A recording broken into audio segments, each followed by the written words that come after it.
Vamos a hablar de los 12 días que hicieron temblar al mundo. Parte número 1. Primero vamos a hablar de las alianzas regionales vinculadas que tienen cada uno de estas potencias hegemónicas que participaron en esta contienda. Israel, con su apoyo habitual de Estados Unidos y una cooperación creciente con diversos países islámicos árabes, tales como Arabia Saudita, los Emiratos Árabes Unidos y Egipto. Irán, con el respaldo de Siria, con Líbano ejerciendo el poder por parte de Hezbollah y las milicias pro-chiitas tanto en Irak como en Yemen, caracterizada por los Houthis. Y Estados Unidos, con sus bases militares en Medio Oriente, citas en Qatar, en el Reino de Bahrein, en Kuwait, en los Emiratos Árabes Unidos, como un respaldo logístico y estratégico para Israel. China, con unas relaciones económicas y diplomáticas con todas las partes, sin una alineación militar directa. Y Rusia, cuya presencia militar estaba disminuyendo en Siria luego del nuevo gobierno sirio, proporcionando un equilibrio entre el apoyo a Irán y un intercambio con Israel. ¿Cuáles eran los ejes de esta resistencia que lideraba Irán? En principio, las organizaciones terroristas de Hamas y la Yihad Islámica en la Franja de Gaza, Hezbollah en el Líbano como influyente partido político y una milicia armada chiita por Irán, obviamente. Las milicias pro-iraníes que estaban ubicadas en Irak, que estaban auspiciadas por la Guardia Revolucionaria Islámica, y Teherán movilizaba sus fuerzas populares a fin de mantenerlas acordes. Y por último, los rebeldes Houthis que estaban en Yemen, movimiento chiita zaidi que estaba armado por Irán y capaz de amenazar el acceso al canal de Suez y el control de todo el estrecho de Bab el-Mandeb o estrecho de las Lágrimas. ¿Cuáles fueron las vinculaciones anteriores que tuvo esta guerra entre Irán, Israel y Estados Unidos? Primero, la guerra del 2006 entre Hezbollah e Israel en el norte del territorio israelí, el sur del territorio libanés, al sur del río Litani. Del 2010 al 2015 se produjeron una grandes series de sabotajes en todo Medio Oriente que hicieron peligrar las relaciones que tenía Medio Oriente con el mundo. En el 2018, el presidente Trump denuncia el pacto, el acuerdo que había para controlar a Irán, con lo cual firma la salida de Estados Unidos, con lo cual Irán, a partir de ese momento, se siente en calidad de seguir con su programa nuclear sin ningún tipo de problema. Del 2020 al 2025 se incrementan desde la Franja de Gaza lanzamientos de misiles y cohetes hacia territorio israelí que perturbaban la paz habitual. Y fines prácticamente de este periodo, los israelíes, para demorar el progresivo aumento iraní de la construcción de su bomba nuclear, bombardean la central nuclear de Natanz. Y llegamos a la guerra de los 12 días en el año 2025. ¿Cuál era, para recordar un poquito, cuál era ese plan de acción integral que dejó de lado Estados Unidos, que había estado firmado el 14 de julio del 2015 por parte de los 5 miembros permanentes del Consejo de Seguridad, China, Francia, Rusia, el Reino Unido y los Estados Unidos, sumado a Alemania y a la Unión Europea.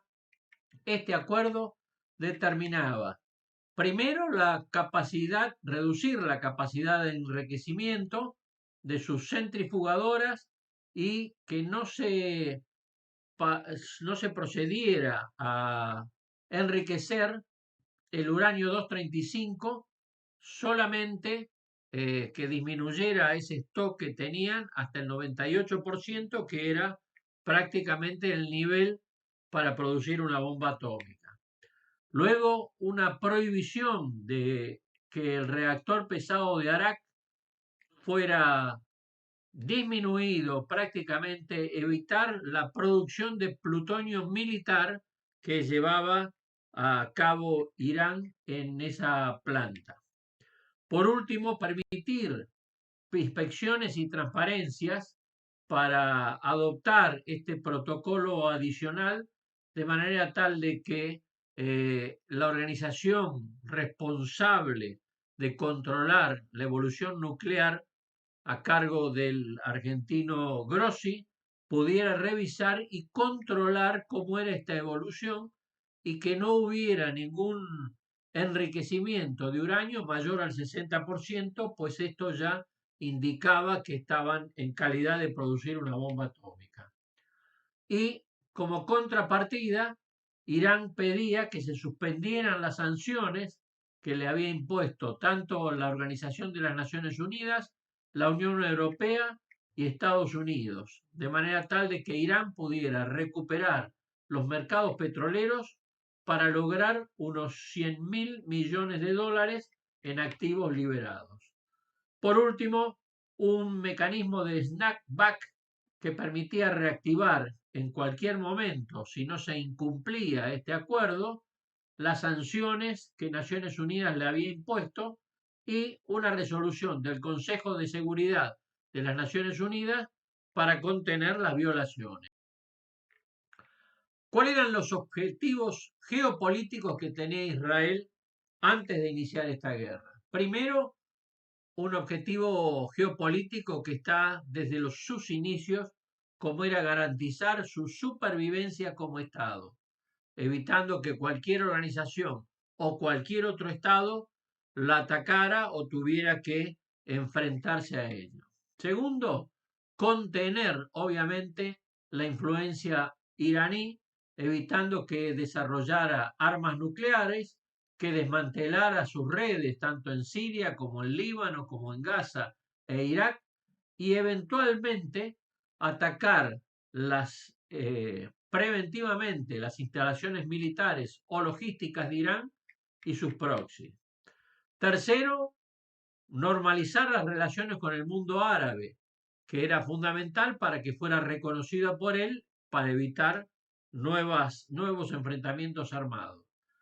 Ejemplo de ello fueron los acuerdos de Abraham, que se fueron realizando a instancias de Estados Unidos para ampliar su cooperación con los Emiratos Árabes, con Bahrein, Marruecos, y se estaba tratando de lograr uno con Arabia Saudita, de manera tal de aislar diplomáticamente a Irán, único país islámico de confesión chiita que quería tener la premonición o quería tener, perdón, la preeminencia sobre el resto de los países islámicos de confesión sunita.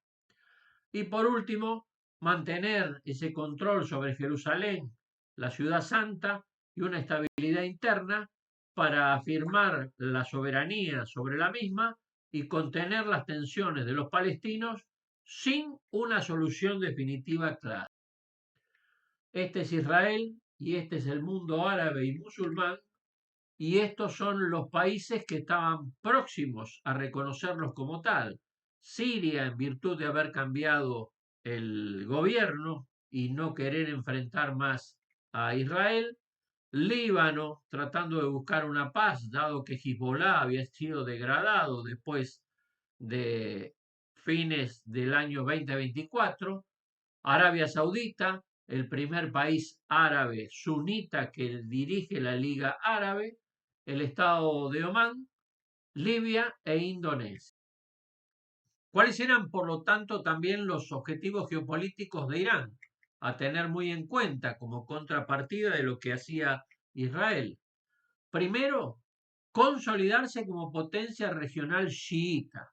No olvidemos que dentro del Islam, dos grandes confesiones, la sunita, que sigue la suna, que son las costumbres o la forma del profeta de interpretar el Corán, y los chiitas, que surgen del partido de Ali, el Shiat Ali, que toman al pie de la letra lo que dice el Corán, de los cuales Irán es el país que, sin ser árabe por ser persa, es el que toma al pie de la letra lo que es el Corán.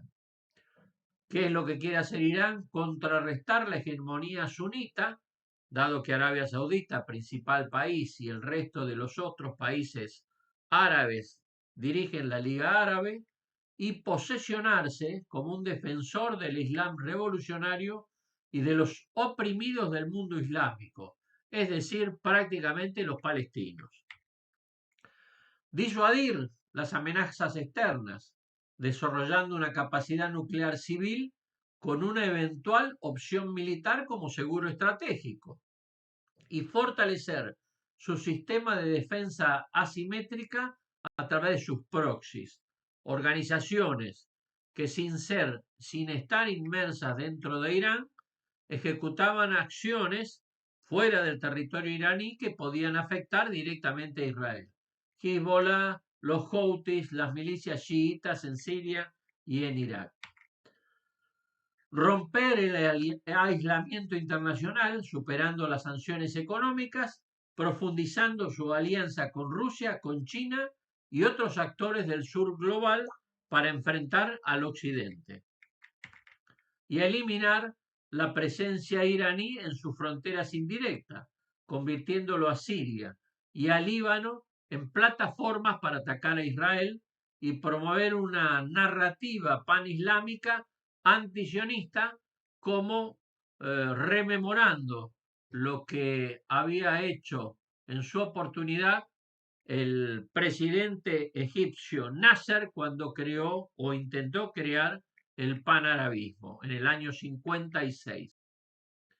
Acá tenemos un ejemplo de los países que tienen sus minorías chiitas vinculadas a Irán: Líbano, Yemen, Afganistán, Pakistán y Azerbaiyán.